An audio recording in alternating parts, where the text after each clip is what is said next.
देश में corona virus के प्रसार को लेकर आयोजित प्रेस कॉन्फ्रेंस में आईसीएमआर के महानिदेशक प्रोफेसर बलराम भार्गव ने कहा कि भारत इतना बड़ा देश है, यहाँ कोरोना वायरस की व्यापकता बहुत कम है।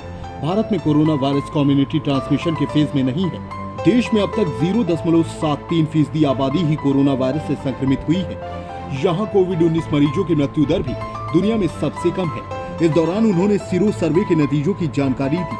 गौरतलब है कि पिछले दिनों दिल्ली के उप मुख्यमंत्री मनीष सिसोदिया और स्वास्थ्य मंत्री सत्येंद्र जैन ने कहा था कि दिल्ली में कोरोना वायरस का कम्युनिटी ट्रांसमिशन हो चुका है, लेकिन इस बारे में घोषणा करने का अधिकार केंद्र अधिकार को है। आईसीएमआर की इस घोषणा के बाद अब कम्युनिटी ट्रांसमिशन की अटकलों को लेकर विराम लग सकता है।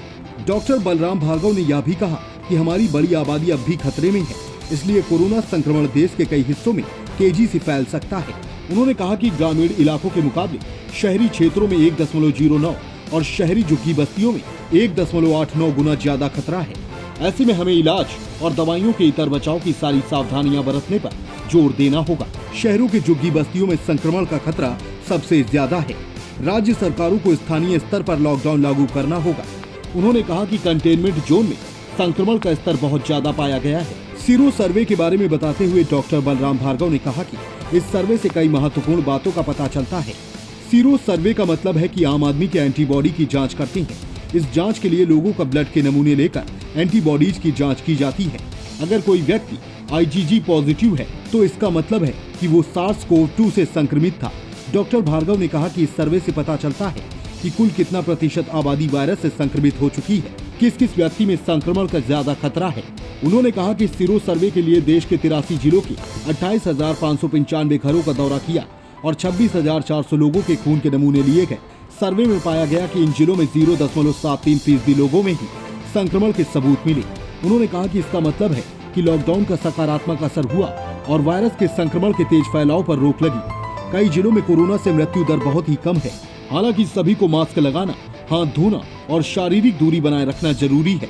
डॉक्टर बलराम भार्गव ने कहा कि राज्य अपने गार्ड को कम नहीं कर सकती और कोविड-19 के प्रसार को रोकने के लिए प्रभावी निगरानी और रोकथाम रणनीतियों को लागू करने की आवश्यकता है।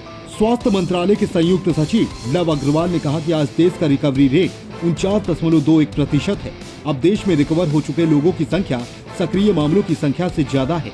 11 जून तक हमारे देश में 1,41,028 लोग रिकवर हो चुके हैं। हमें तुलना उसी देश से करनी चाहिए जिसकी जनसंख्या हमारे देश के लगभग समान हो। जिन देशों की जनसंख्या हमारे देश के अनुपात में काफी कम है, उनके साथ हम तुलना नहीं कर सकते। कोरोना वायरस की मौतों को लेकर दिल्ली सरकार और एमसीडी के आंकड़ों में अंतर को लेकर संयुक्त सचिव लव अग्रवाल ने कहा कि देशव्यापी मौत की रिपोर्ट राज्यों के आंकड़ों के आधार पर संकलित की जाती है। अगर राज्यों को मौत के आंकड़े संकलित करने में 1 या 2 दिन और लगते हैं, इस कारण संख्या में बदलाव होता है। अगले 2-3 दिनों में संख्याओं का हिसाब किया जाता है। Special report, fantabulous news.